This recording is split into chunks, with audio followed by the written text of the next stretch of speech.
Cool. So welcome to our first of many beautiful sessions together with DELL. So we're doing a series of events, 11 events supported by DELL.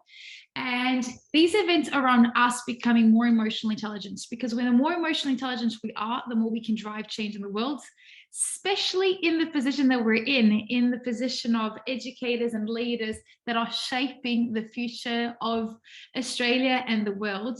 So today's first session is focused primarily on supporting teachers to become more emotionally intelligent so that we can support the students into becoming change makers. Because like everything in life, we are influenced by everything that we have around us. And us as educators, we have a humongous influence on students' development, motivation, self-belief, and everything that they're going to be working towards. So before we start, I just wanted to share the reason why this miracle, this beautiful project has accidentally happened, and we're so excited. So Lily and I have been friends for a couple of years, across between Instagram and a few courses and so forth. And we have very similar values. So Lily's a manager over at DELL. She's been at DELL for over a decade. And DELL and accountability have very similar values. So once in a while we go for walks and we talk and we call each other to see how can we do more goodness in the world. She's just smiling and nodding because and then I received this beautiful phone call from her on the weekend, just going, how's the cat entrepreneurs? How are you going? Just a check-in that we were all doing over lockdown to see if our friends and families were well. And then both of us, we were talking about how much we care about others and making the world a better place and sharing our knowledge and how fulfilling it is when we are able to give back, because we feel very privileged and we're very grateful to be in the situation that we're in, with jobs that we absolutely love, working for organizations that are making the world a better place. And we wanted to bring a lot of that positivity into everybody else's lives, because we know that the last 18 months have been full of challenges. So we were looking at how we can support, and we're like, okay, let's continue supporting education. Let's support parents and teachers in becoming more emotionally intelligent. And that exact same second, I'm like, okay, I'm going to straight away call Ush, who's the leader in emotional intelligence. And she is a mom that developed a passion for emotional intelligence from a personal need, because she saw how the more emotional intelligent she was, the more she could educate her daughter into becoming an incredible leader. From there, she became a global speaker on the topic of emotional intelligence, and that's how we are all here together. Then Kiara from our team jumped on board and created the beautiful artwork, the skeleton, and this promotion, and has made it go viral. So, and then Annalise has been working in the back end, connecting the dots and the marketing strategy, so we can reach as many people as possible. So this is very much of a girl boss from the heart for creating impact movement. This is the beginning of something humongous. So welcome to the first of 11 webinars that we're going to be running together for you guys. We will be staying with you guys the whole time, and please ask as many questions as you want. We'd love to get your feedback to see what else you'd like to learn, because we'll be doing 11 from now until the end of the year, but we want to do many more and forever more to create impact. I would now like to hand over a little bit to Lily, who is the manager at DELL, the one that has put up a hand in supporting us, and the one that actually inspired us to create this program in alignment with her personal values, but also with DELL's value. So over to you, Lily. Welcome, Lily. And thank you for making this happen. Oh, no problem. My pleasure. Thanks, Paula. It's great being here. And I just want to share quickly through this slide. Here at DELL, we are committed to create technology that drive human progress.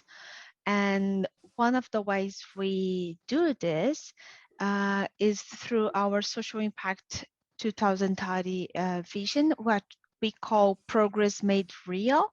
And it's based in 3 different pillars that I'd love to share with you. Is all about advancing sustainability, cultivating inclusion, and transforming lives with technology.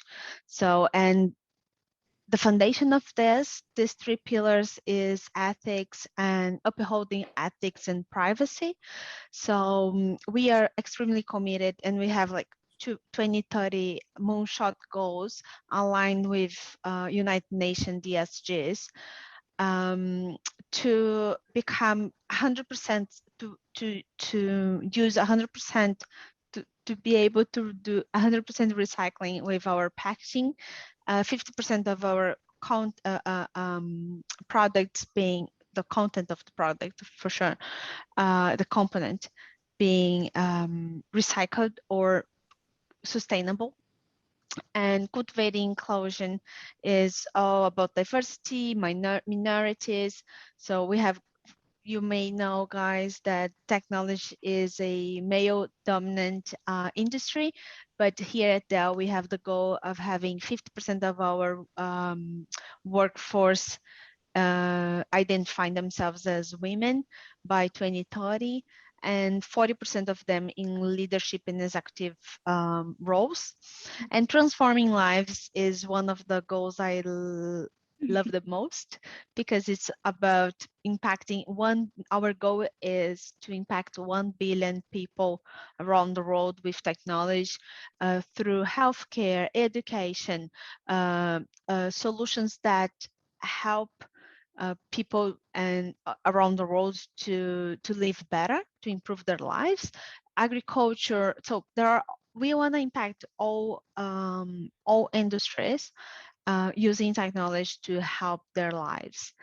And one thing that I'm extremely proud to say is DELL has earned for 7 years consecutive the most ethical company in the world for 7 years in a row already. So that's a award I'm always happy to tell people, because I think that's the way we win. So it's making sure we are doing the right way. Yeah. And I love what you guys do at DELL. I remember, Lily, when we were talking a few days ago around like play nice but win, and that's what we need more in the world. It's like, it's about winning but also having fun along the journey, but also making the world a better place. And I think that the world has been very divided between non-for-profits and for-profit. And until about maybe, it's just a number, but maybe around 10 years ago, it was either like non-for-profits did good and for-profits were like damaging the environment and people's lifestyles and behaviors.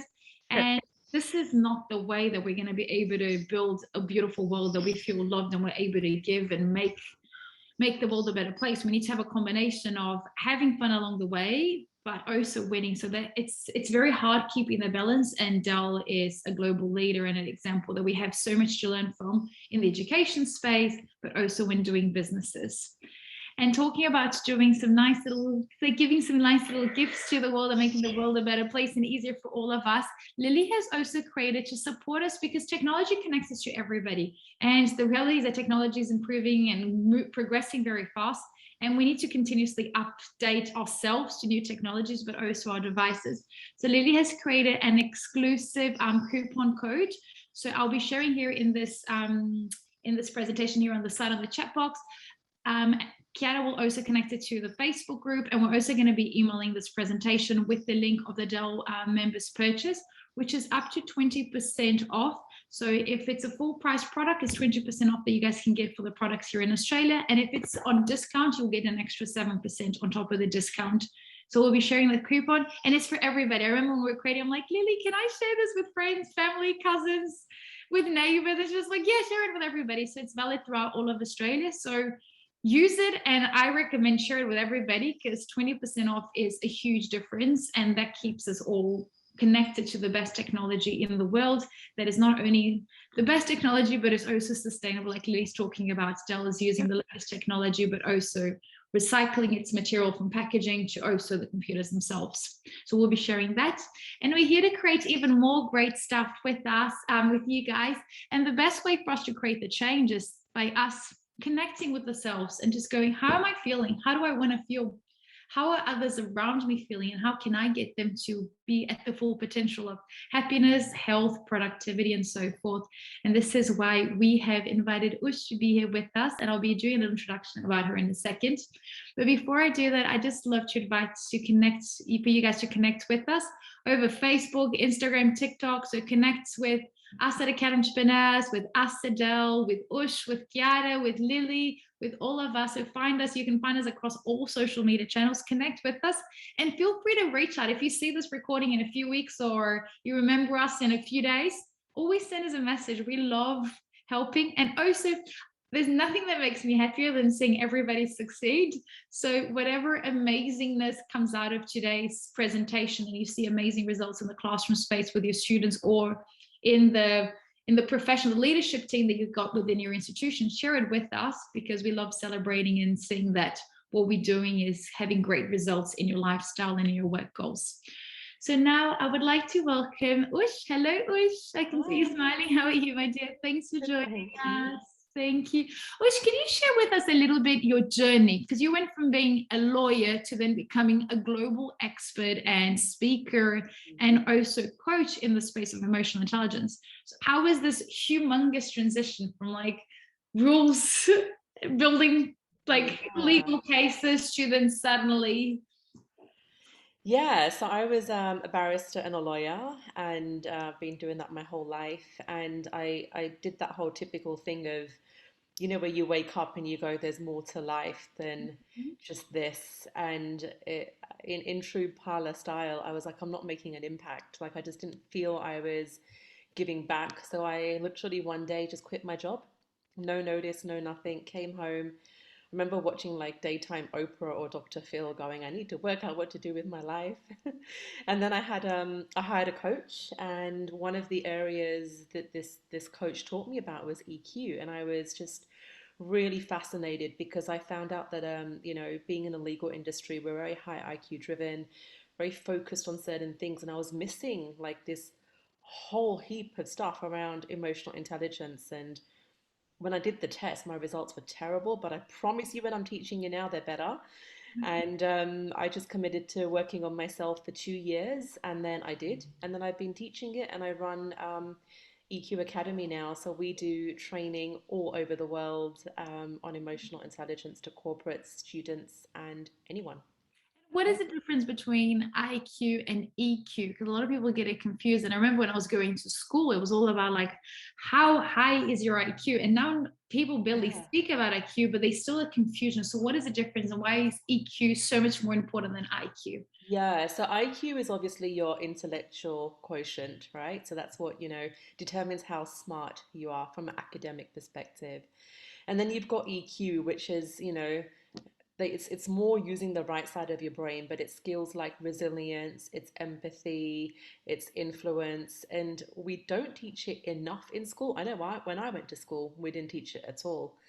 And it's basically saying that, when you do leave school or uni and you're out there in the big wide world, it's all about connection, influence, listening, and really understanding how you feel and having a high sense of self-awareness.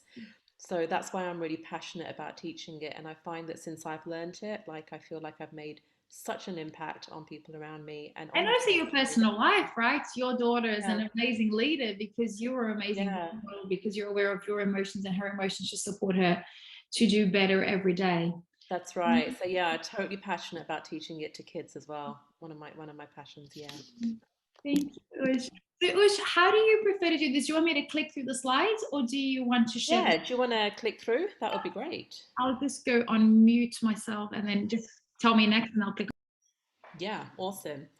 Okay, so great. So let's kick off. I'm really, really excited. I'll make sure we have some time at the end for questions. So please feel free to, either jot them in the chat while we go through, or just save them at the end, and then we're good to go. So I love the word change makers, right? Like, we hear it all the time. And I know when Paula asked me to do this presentation, one of the things I was really drawn to do for you guys was actually go, what are the qualities of a change maker and who is a change maker? So we'll just go into that, Paula. That would be great. Thank you.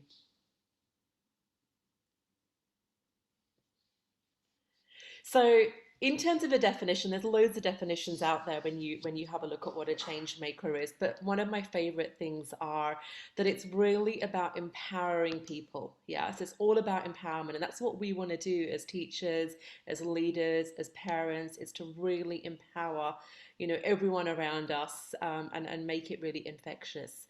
And what change makering is, it's really about empowering people that've got a specific skill set. And then it's allowing them to use their motivation. And as a change maker, you'll notice that these people have this innate motivation, this drive, this passion.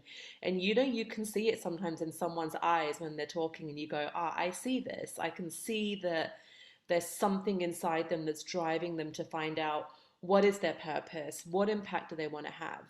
And you know, one of my quotes actually I just put on Facebook last week is, we sometimes feel that being a change maker means we've got to change the world tomorrow, and it doesn't. It can literally be, you know, healing one wound, feeding one mouth, you know, making one little bit of difference to one person, and then that can cascade. Because I know when I've gone into schools and I've mentioned this, and I've had these kids goes, Ush, but you know, I'm just me, you know, like how am I going to make such a big difference to the world? But it's all about just that one little thing. And at the end of this presentation, I'm going to share with you the story of this guy who's done exactly that, just to inspire you. So yeah. So I've got a couple of qualities that I've written down for change makers. I think about 5 of them. We'll go through them now. But share is a really big one for me, and it's where change makers are big sharers. They're big collaborators. They're team players, and they have a growth mindset. And we're going to watch a little bit of a video about that shortly. But they always see the abundance in things. They want to share resources. And I think, Paula, you're an awesome definition of this. Like you're a great connector and, you know, sharing of ideas and things. So look out for these qualities as we go through these 5 and the people around you, and see if you can identify who they are.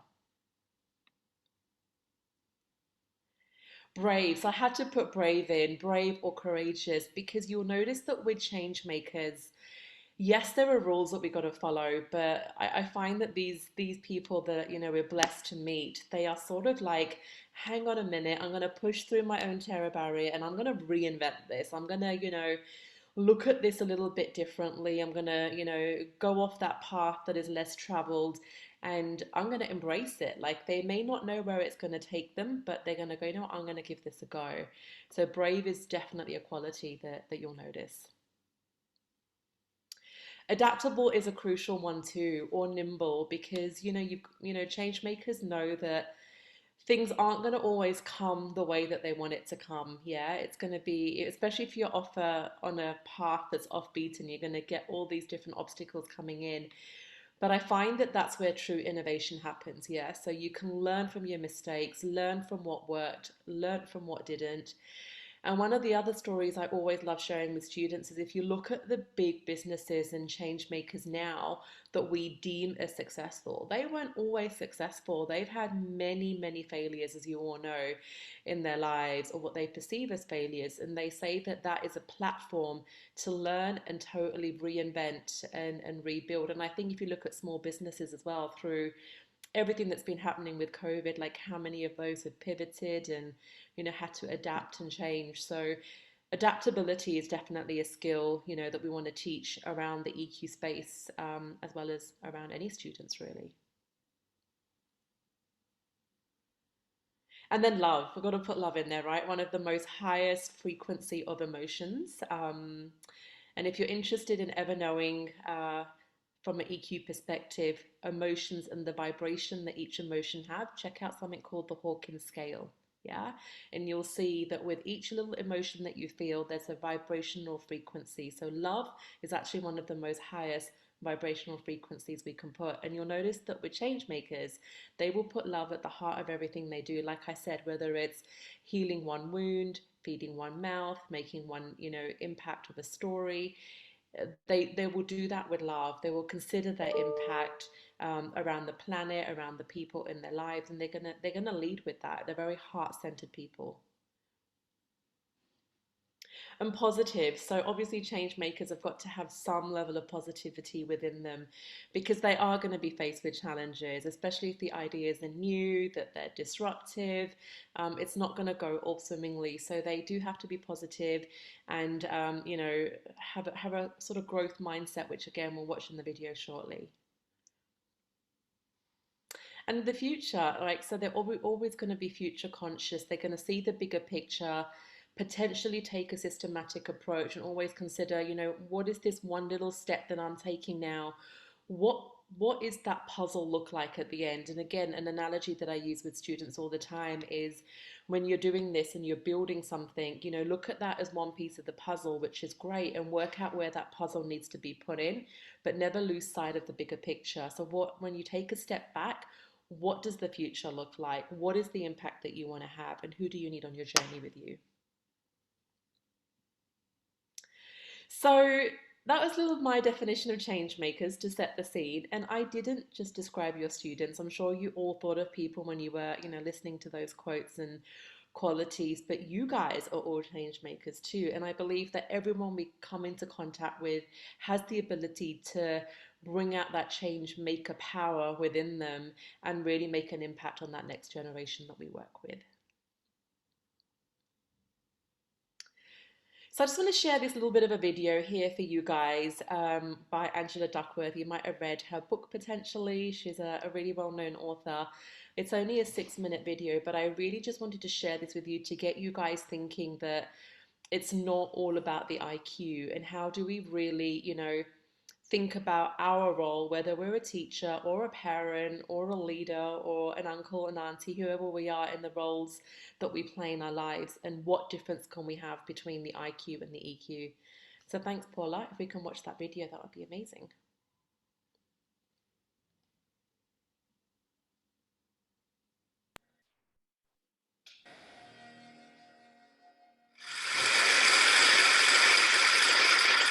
When I was 27 years old, I left a very demanding job in management consulting for a job that was even more demanding, teaching. I went to teach 7th graders math in the New York City public schools. And like any teacher, I made quizzes and tests, I gave out homework assignments. When the work came back, I calculated grades.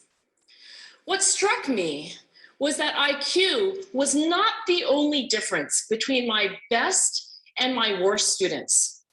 Some of my strongest performers did not have stratospheric IQ scores. Some of my smartest kids weren't doing so well.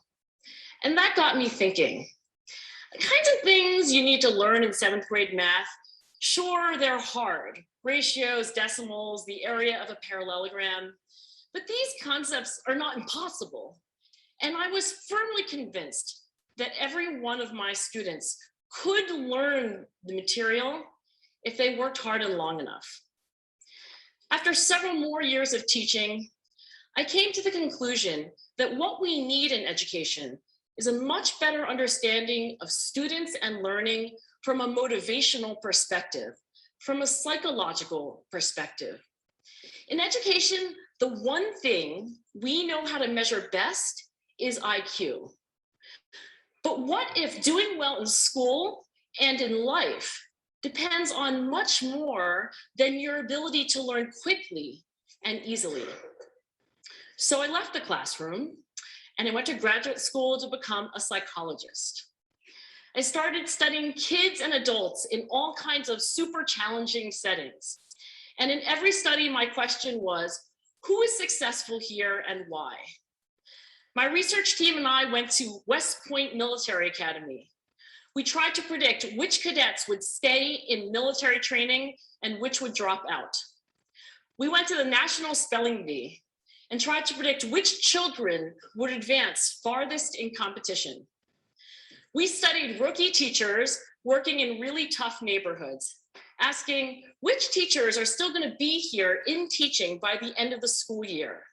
And of those, who will be the most effective at improving learning outcomes for their students? We partnered with private companies asking which of these salespeople is going to keep their jobs and who's going to earn the most money. In all those very different contexts, one characteristic emerged as a significant predictor of success. And it wasn't social intelligence, it wasn't good looks, physical health, and it wasn't IQ. It was grit. Grit is passion and perseverance for very long-term goals. Grit is having stamina. Grit is sticking with your future, day in, day out, not just for the week, not just for the month, but for years, and working really hard to make that future a reality. Grit is living life like it's a marathon, not a sprint. A few years ago, I started studying grit in the Chicago public schools. I asked thousands of high school juniors to take grit questionnaires, and then waited around more than a year to see who would graduate. Turns out that grittier kids were significantly more likely to graduate, even when I matched them on every characteristic I could measure. Things like family income, standardized achievement test scores, even how safe kids felt when they were at school. So it's not just at West Point or the National Spelling Bee that grit matters, it's also in school, especially for kids at risk for dropping out. To me, the most shocking thing about grit is how little we know, how little science knows about building it. Every day, parents and teachers ask me, how do I build grit in kids? What do I do to teach kids a solid work ethic?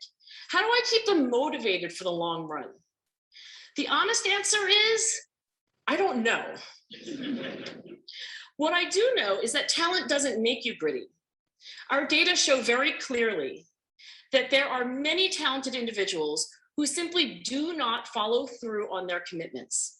In fact, in our data, grit is usually unrelated or even inversely related to measures of talent. So far, the best idea I've heard about building grit in kids is something called growth mindset. This is an idea developed at Stanford University by Carol Dweck, and it is the belief that the ability to learn is not fixed, that it can change with your effort. Dr. Dweck has shown that when kids read and learn about the brain and how it changes and grows in response to challenge, they're much more likely to persevere when they fail because they don't believe that failure is a permanent condition. So growth mindset is a great idea for building grit, but we need more. And that's where I'm going to end my remarks, because that's where we are. That's the work that stands before us. We need to take our best ideas, our strongest intuitions, and we need to test them. We need to measure whether we've been successful, and we have to be willing to fail, to be wrong, to start over again with lessons learned. In other words, we need to be gritty about getting our kids grittier. Thank you.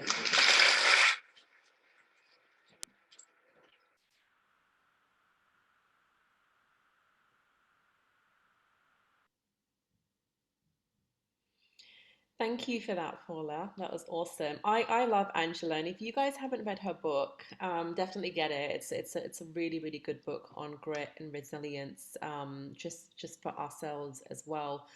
So for the second half, for the last half of this presentation, I really want to make sure that you get value and some really high value takeaways that, you know, when you go back to school, back as teachers, back at home, you can go, right, I've learned something from this session and this is something I can implement. So let's talk exactly about what those tips are. So learning from failure is paramount, as Angela said, in becoming a resilient young person. And that's something that I've always taught, you know, my daughter as well. And one of the phrases I say to her is that failure isn't a tattoo, because I've got loads of tattoos. So it's just a good way for her to remember that if you fail, it's okay. It's not a permanent tattoo. It's something that you can, you know, pick yourself back up from. And there was a keynote I was watching once that I want to share with you that this lady spoke about, and she's a really high profile CEO. And one of the questions that came from the audience to her was, you know, how have you become so successful in this industry and what you're doing as a female? And, you know, what is the one thing that you can share with us? And she said something so beautiful, which I'll share with you now, that I've used on my daughter Gia since she was like 5 years old. And she is one of the most resilient people. So this works. This is not even my trick. This is like this lady's trick. And she said growing up, when she came home at the dinner table, her dad every single night without fail would go, right, what did you fail at today? Like, what mistakes did you make? And she'd have to give three. And it's really fascinating when I've been doing this with my own daughter as to what they perceive as mistakes as well, you know. So it's just a fascinating conversation you guys can have. And then this lady said that, you know, she would tell, you know, what these three failures were. And then her dad would high five all of those failures and give her a hug so that she knew she was still loved despite making these mistakes. And she said that when she became this like billionaire CEO running her own business globally, she said she noticed herself taking these risks in business that other people were going, oh my God, that's like so risky. Like, how can you do that? And she's like, for me, it was like all I could think about was my dad's going to high five me and give me a hug, even if I fail. And I thought it's such a good way for all of us to live our lives by, to go, you know, we are going to make mistakes, we are going to fail, but it's only going to create an environment where we can thrive in later on. So on that note, one of the ideas that we've had, and we've suggested this to schools as well, is, you know, create a board in the classroom, in your lunchroom, wherever that looks like, where you actually have your students brag and share the mistakes that they've made, where they really go, you know what, this is the biggest freaking mistake I've made. And it doesn't have to be in school, it can be mistakes at home, in friendships, in anything.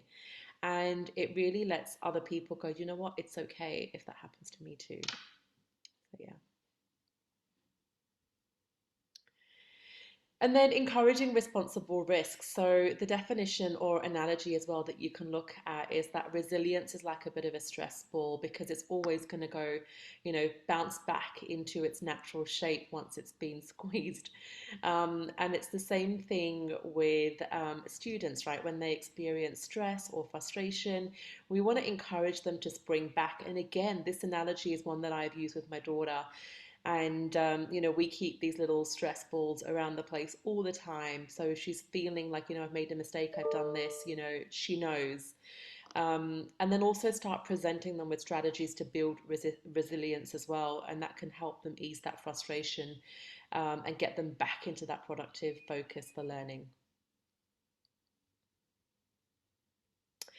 And then labeling difficult emotions. Now, this is one that is hard for adults, okay, not just students or children. I was like in my late 30s when I was studying EQ, mid 30s and studying EQ.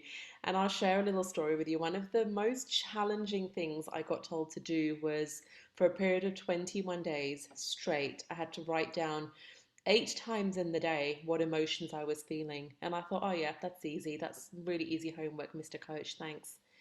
And by day two, I couldn't do it. I was really struggling. And it wasn't that I didn't have time or anything like that. It was that I couldn't come up with the words.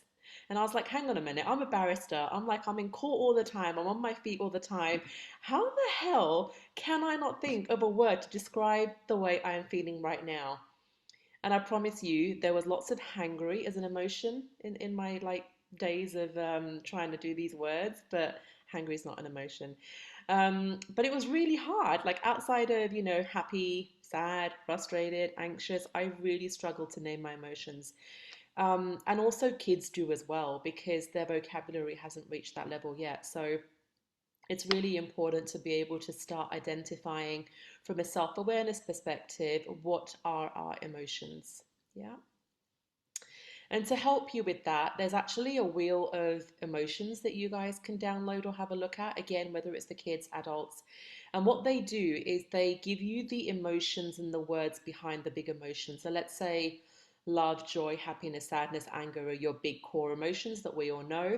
It will say, right, what sits behind anger? What sits behind happiness and love? And it really helps you expand your emotions. So if you are around kids, whether they're your own or a teacher, try that and get them to do that exercise for that, you know, week, and go, hey, I want you to write down 5 times in the day what it is that you feel. And it's challenging, but it will really help raise their awareness, because one of the things with EQ is if you don't know how you feel, then it's really hard to know what to change. And it's also hard to connect with the emotions of other people in your classroom or with other kids as well. So it's a really simple thing to do, but one that you'll benefit from.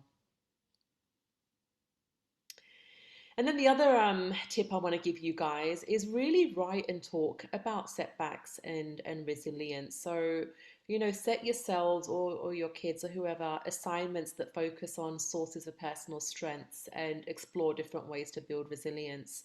And again, I've done that when I've gone into classrooms and we've talked about, a scenario that maybe one person in the classroom has shared, right? And then what we've done is we've gone, right, okay, what does everyone think that we could do to build resilience, or what are the learnings from this? And the feedback I got from one of the teachers was that it was a really inclusive way to talk about resilience, because it made, again, the other students feel that they weren't alone in that situation. And I did this with a group of year nines, and we had the most, beautiful boy, and he's like, one of his siblings had died, and he's like, I still haven't recovered from that, and I don't know how I ever will. And we used that as a bit of an exercise for all the other kids to share. And he's like, no amount of therapy could have helped as much as those other kids when they shared their stories around what they could have done to help. So it's really important that we start talking about it, create that safe space of vulnerability as well. You can also write about a person that supported you as well during a particularly stressful or traumatic time. How did they help you overcome that challenge? And also, what did you learn about yourself? This is a really, really simple, extremely powerful way to start anyone, even adults, right? I promise you this works for me as well, to start building resilience. And the power of this is when you talk about that person, right, that supported you throughout that time, you start going into the positive solution mode, because you're going to go, oh, hang on a minute, this person really helped me overcome my fear in this situation. And it starts literally reframing your mind and your brain and your neurons in your brain to start shifting that into the positive growth mindset. So that's a really, really cool idea. And it's actually a really good stress buster as well for when we feel stressed as adults. I will literally go back in time and go, right, what was something that was really stressful, and who helped me with that? And when you've done that, you feel really good at the end of it. So yeah, give it a go. Also, write about a time when you've had to cope with a difficult situation, and also what helped and hindered you overcome that challenge, and then what learning did you take away for that in the future. So when you focus on what the learnings were, again, that's reminding you that this mistake or failure is actually a platform for you to have your next attempt at, or your next challenge at, and what you learned from it. And I know when I set my business up the first time around before I did EQ Academy, I messed it up big time. Like, I really struggled with it, and there were so many learnings all the way from, finance stuff. How do we get clients? How do we onboard new people? And now running my business second time round, it's all of those things that we've taken on. I'm sure you guys have all got experiences there as well, where you've gone, I've learned something and it's really helped me in the future.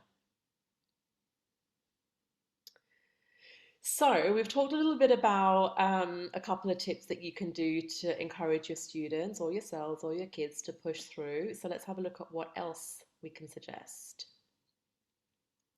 So what we want to do is encourage each student to map out their heartbreak. And when I learned about this, I thought, gosh, this is really obvious. Like, when you hear about, people that are creating movements and, doing something that they're so passionate about, most of the time, not always, but you'll notice most of the time that story or what's led them to it has come from heartbreak. Yeah.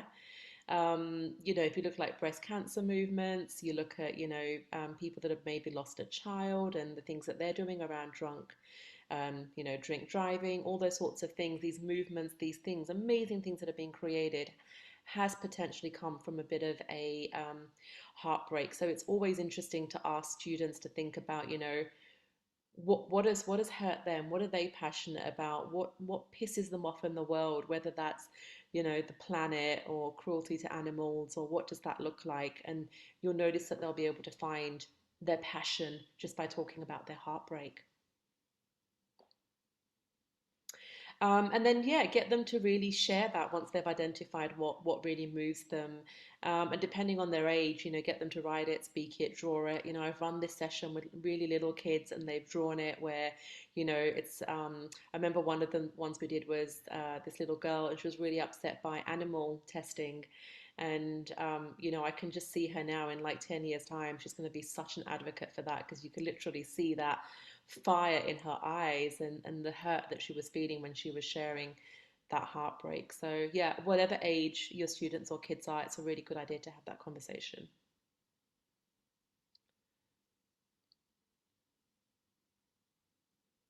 And then you want to help encourage students to find their voice. And I love this little example of this boy called Zach Malamed.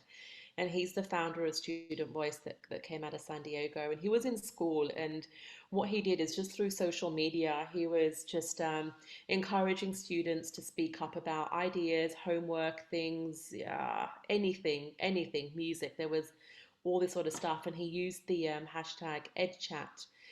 And then soon after that, Student Voice, Stu Voice began, and it became a weekly chat about students' views on education. And literally, like this thing has just grown, and he's now, created a non-for-profit, and which has been approved, and this massive movement has started, all because this little change maker in this tiny little school in San Diego goes, hey, we all have a voice, and I want to be able to share what that voice is. And he was able to create a platform for that voice to be shared. And on that, and helping them create this platform, digital citizenship, which is this sort of new term that I've come across. I don't know if anyone's heard of it. I only heard of it a few weeks ago. But what that's doing is it's really helping students create that social entrepreneurship movement, because they are going to need a platform, right, to get out there to the world, or even their community, or whatever that space looks like for them. Encourage them to write blogs, build websites, go on YouTube and share with the world, what it is that they want to share. Encourage them also to research. Like, I'm really big on, this whole vetting from truth to fiction. Like, really empower yourself with that knowledge when you put yourself out there in the world and speak your truth, find the truth. And encourage schools all around you, whether you come from one or even if it's your child's school, to create such platforms, and encourage them to have conversations about digital citizenship.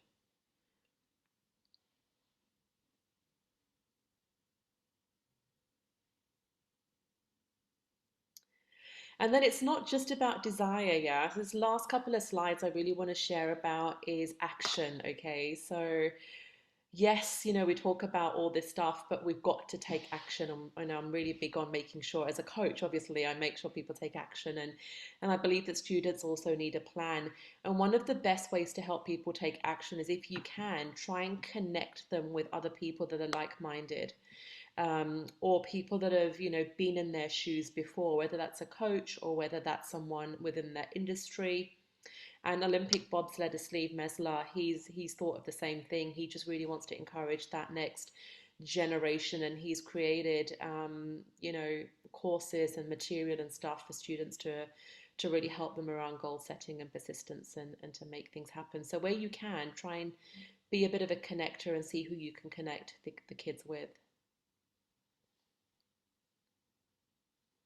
And then I just wanted to put in here a little bit of a note about labels. And I just find that, kids more and more at the moment are giving themselves labels. And what I mean by labels is even words like, I can't do it, or, it can't happen to me, I'm poor. And everyone's got their own internal stories inside of them that makes them create this label that they give themselves. And sometimes they don't share that label. Sometimes that label is almost an imaginary argument that you have at night before you go to bed with yourself around what you can and can't do, and how powerful or not powerful you think you are. So I one thing I do with my daughter is, whether it's once a month or, every couple of months, I'll be like, right, do you have any new labels or any new stories that your brain is tricking you with? And if so, what are those stories? Let's talk about those stories and see if they are real. And, the last one she said is, oh, Mom, I just, I don't feel confident anymore. And, being in isolation, as most kids have. And she's already an introvert. And she goes, I feel like I'm not going to be able to go back and be my bubbly self. And I said, okay. And I said, well, what's the evidence of that? What proof do you have of that label that you've given yourself? And she couldn't. It was just this story. And then what we did was we talked about, what evidence do you have that proves that story wrong? And she's like, oh, well, I did the Zoom, I did a couple of YouTube videos. And I'm like, oh my God, like that doesn't sound like that label that you're trying to give yourself. And she's like, yeah, you're right. So sometimes these labels that kids have won't be shared, but ask them. And it's really interesting to know what they come up with when we ask them, you know, what are those little inner stories? That's it. Question time or chat time. Bang on time, 4:45.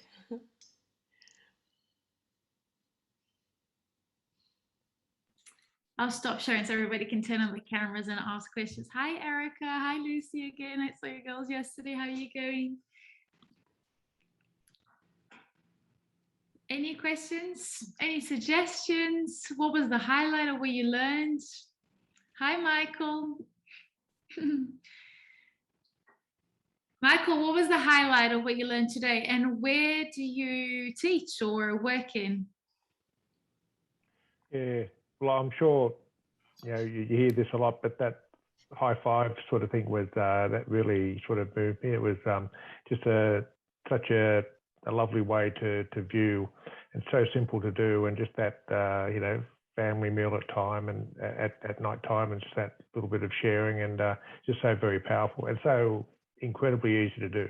Yeah. And the fact that it became a complete mindset that changed, you know, the life of that person, just, yeah, very powerful. So that was definitely a takeaway. You started off by saying, we want to give you a takeaway. So I'm sure my sons are doing some failing right at the moment. So I'll be plenty of chances tonight to do some high fives.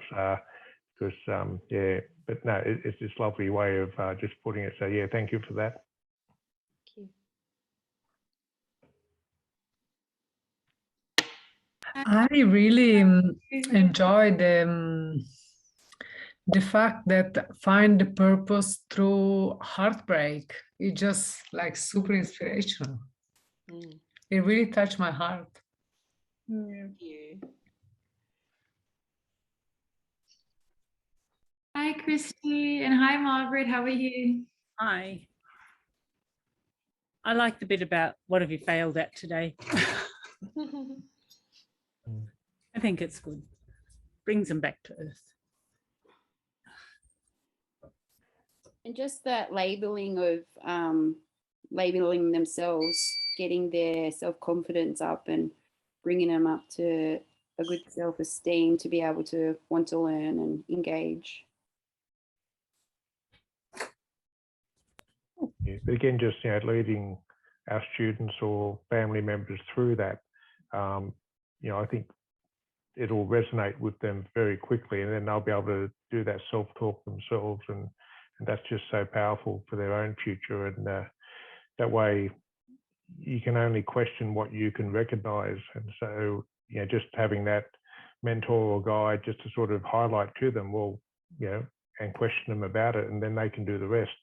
And then they can go and be that to others. And so, you know, you sort of help so many more people just by, you know, helping yourself.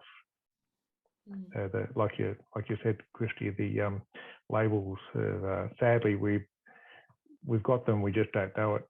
And we always get more and more. But if you just have someone to highlight and question, then that's the start of changing it, which is very powerful. It is. We even have them as adults, right? Paula and I have run a session before, but we call it the inner critic, and how to change your inner critic to your inner coach, because we do. Everyone has labels and they change. And sometimes that voice that we have within us is really loud. Sometimes it's a whisper. But yeah, and I noticed that with kids, if they're not asked all the time, they don't share it. I know that my daughter hasn't. And when I've got into schools to teach this, this is one of the lessons where we've run out of time, because they're writing all of these stories that they've got in their head that just isn't true. And I find in everything I've taught around kids, it's just this, is that you're giving them that space to be able to share what those labels and stories are.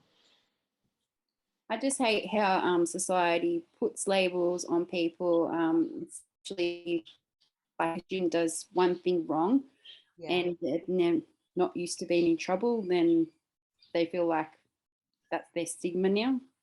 Yeah.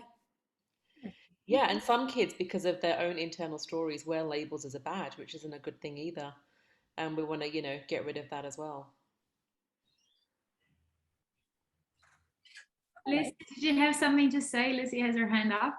Yeah, hi everybody. I'm sorry I can't get my camera going today, so you're just gonna see my picture. But thank you so much. This was absolutely wonderful. There were so many really good insights, really good tips. And what my question is, or maybe like a topic to think about or talk about, is what would be the tips for, I guess, the younger generation, maybe now in their like 20s. I find that the evolution with the technology and everything sort of like being very instant. How do we support them, or what would be the tips to make them more proactive and sort of disconnect from that instant, just like it's a Google away? And um I'm not sure if I'm actually No, that's a great question. So you're right. Instant gratification is yes, 100% there, right? And yes, it's definitely there for that generation. I think the one tip I can give is get them to, first of all, be really clear on what it is that they want in life. So what is that goal? And it doesn't have to be a massive, when I'm 30, 40, I want to be this, but what is their passion? What is one thing that they want to do? What is the one thing that they want to make an impact on? And then get them to actually map out what that looks like within a 12-month time frame or a 24-month time frame. So when we're teaching it to groups at that age around goal setting, is it's not instant. We say to them, right, even if it's instant and you deem it to be really successful now, you can improve on that in 12 months. What is it going to look like in 12 months? So you're almost getting them to look at, you know, further than what they can think of by telling them that it's going to be even better. So it's just really goal setting, and it's actually just mapping out that time frame for them. How would you suggest that we can help them? Because I find that this is very much connected to mindfulness, and then all the like labeling and just actually not and emotions, like not really being able to. I really resonated with that. Being able to actually voice what's happening inside. And yes, we are connected, but at the same time we're very much disconnected, like with ourselves and each other. So how to sort of like I guess break that pattern of, now everybody being on social media and kind of distracted with that noise, outside noise, and going within, like how we can support each other to make that shift, like sort of going a little bit backwards, maybe even. I always do it as a challenge, so it definitely has to start with a bit of mindfulness. So you'll notice that that generation have about 20 things on the go all the time, right? Like even you look at their computer screens, the number of tabs they've got open, the number of things they're doing on their phone, and the whole multitasking thing. So I give them a challenge, right? It's the only way to kick them out of that reset is, okay, for 7 days, almost like a bit of a digital detox or whatever that looks like for you, of how much you can handle. Can you spend 1 hour with yourself doing something, whether it's going for a walk in nature? And meditation doesn't work for everyone. It works for me. It doesn't work for everyone. Can you meditate? Can you go for a walk in nature without your phone? Leave it at home. You'd be surprised by how many 20-year-olds would struggle to leave their home without their phone and manage to go for a walk outside in nature for 1 hour and come back. Yes. So it's giving them a bit of a challenge, or making it a challenge for them to go, whatever that looks like for you, what can you do for 7 days? And then once they've mastered that for 7 days, is increasing it to 21 days. Fantastic. Thank you so much. And a tip to declutter. As you said, 20 tabs open. If you guys have heard of the Pomodoro technique, it's something that you do for 20 minutes. So what I've done with students, or even people I coach that have multiple things going on, I'm saying, right, 3 times a day, which is only 1 hour, for 20 minutes, you've got to shut everything off and just focus on that one task that you've got. So for people that procrastinate, for people that have a lot going on, the Pomodoro technique 3 times for 20 minutes a day works. And you literally have your phone, you put your timer on, and you shut off everything else in terms of notifications on your laptop or your phone, and you work on that one thing for 20 minutes, you'll notice that it's so productive. Those 20 minutes go super quick. And if you can do that 3 times a day, that will reshift your neurological patterns and untrain you from that bad habit. Fantastic. Thank you so much. You're welcome.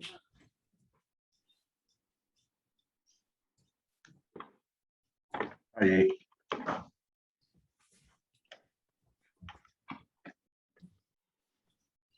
Hello. Hi, we can hear you. Sorry, can you hear me? Yes, we can. Yeah. Look, I have my son. He's 18 and he's going to uni. And I always, I could see his strengths, and I tell him, he's intelligent and all the stuff, but he put down himself. Basically, he labeled himself that no, I'm not that, But he's in first year, but he spends most of his time on the computers. And I just found it hard to break that cycle. Even though he's doing well, but I just worry as a parent, Yeah, I think, that worry is with all parents. And I think it's just a case of, sometimes we look at, kids spending time on their computers as a negative thing, but it's actually not always a negative thing. It can be their way to just wind down and relax from the pressures. So I wouldn't worry too much about that. The bit that you want to really focus on is getting him to identify what his strengths are and really leveraging those. So, keep asking him, and even ask questions like, look, if you were to mentor someone right now, you had this opportunity to mentor someone, what would you be really good at? What are your strengths to mentor someone? It's a really good way to get kids to break their label, because when they put their mind in, okay, if I had to look after someone or help them, what would I help them with? And he might come up with, I'd help them with their computer skills or something really, technical, if that's what he's like. But yeah, you just want to focus on getting them to play on their strengths for sure. Thank you. I love what you were saying, which is just like identifying your thoughts. Like, it's just like we often don't know what we're thinking. So what I trained, because I'm a fan of coaching, and I've always spent more money on my health and coaches than anything else, than personal shopping or even going to the supermarket. I'd rather spend it on a coach than anything else. And what I've learned to do is, for me to get into the habit of identifying my thoughts, I'm really big on being happy 24 hours. Like, I really believe that it is possible. So what I've learned to do is I've just put timers on my phone, and then it just keeps reminding me, like, catch your thoughts, and just like little alerts. So I've taken all of the alerts out of my phone. So no email, no SMS, no alerts come through my phone. But I do put alerts that keep me checking in with myself, to going, what are your thoughts right now? And we all have like beliefs, and these beliefs is what limits us. Like, we all have these stories in our head that prevent us from taking a step forward. And I see that a lot. I work a lot with the kids in high school, and they always have, I can't. And as soon as you say you can't, you train your brain to think that you can't. But the reality is that most of the I can't and the beliefs that we have, they're not even real. Like, our brains are so wired to be negative for no reason. We're not running from a lion. We're not in the middle of a desert looking for water to survive. Like, it's all in the head. So I've learned to rewire my brain to first acknowledge the thoughts, and just literally, as fast as possible, take that limiting thought away and just bring in the growth mindset. And like, even during the lockdown, like, I saw like the amount of phone calls that I had with people struggling, and I was trying to help, but I saw that, like, I don't know, we've been through so many lockdowns. I didn't have sad days. I didn't have days that I was struggling, because every time, I don't know, I feel stressed from too much Zoom, I just cancel a meeting and I'd go for a run. And sometimes you have to put yourself first. And I think this is what we need to teach the kids. It's just listening to themselves and putting themselves, be tiny bit selfish when it comes to your health, and go for a run, switch off, and have your you time, whether it's playing an instrument or saying no to too many meetings. Us as educators, the amount of meetings that we get put into, the amount of courses, the amount of compliance stuff, is sometimes it's good to say no, so we can connect with ourselves and put ourselves back into the state of flow and what matters to us. Because when we are being positive, everything else is positive, like impossible, and we open so many doors. And I see that with students, like, I worked very closely with a group of students this year, and most of them were telling me they were struggling with mental health. And when we started going deep into it, they were just repeating someone else's words. They didn't have mental health. They're like, oh, I'm sad because my brother and I fight every day. And I'm like, you should be sad if you weren't fighting with your brother every day. It's just normal for you to disagree with your little brother. And it's just like, it's all these thoughts, like people are like, they're labeling the wrong emotions. It's just like, you don't have to be sad the whole week because you and your brother were fighting for the remote control. Like, it's like, so I think it's so important for us to stop and acknowledge these thoughts and just go, am I really sad? Or this is just a story that I'm repeating from something that I saw on social media. And I think this is the issue that we've got. Like, we scroll through Instagram, Facebook, and the news, and majority of it isn't positive. But if you start looking, like I was talking to one of my neighbors about it, TikTok, like there's a lot of like dance moves, and he was going through my TikTok and just went, how come your TikTok only has positive quotes?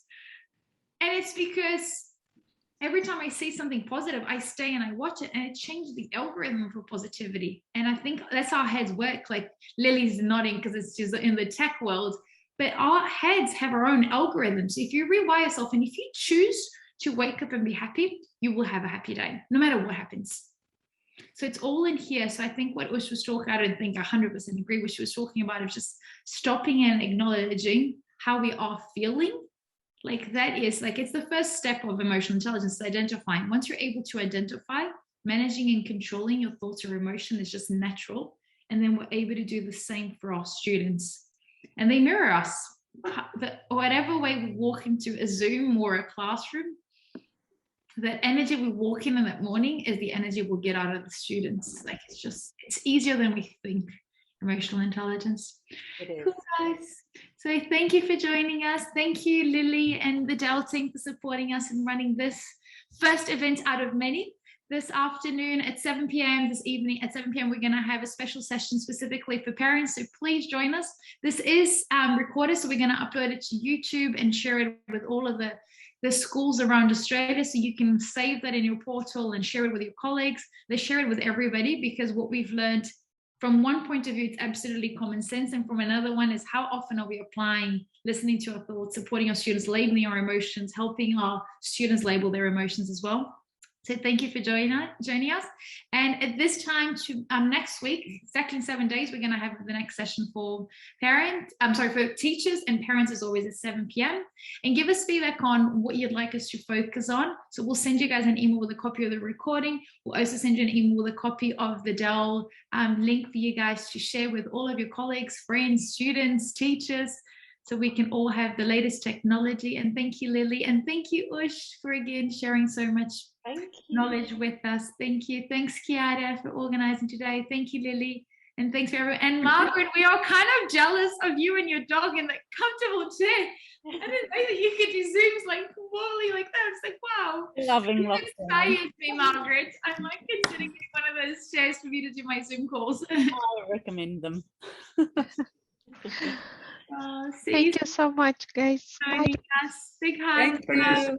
Bye. Thank you so much. Thanks, Kiara. Thanks, Kiara, for organizing everything. Thanks. Bye. Bye, dear. Thanks a lot. Thank you.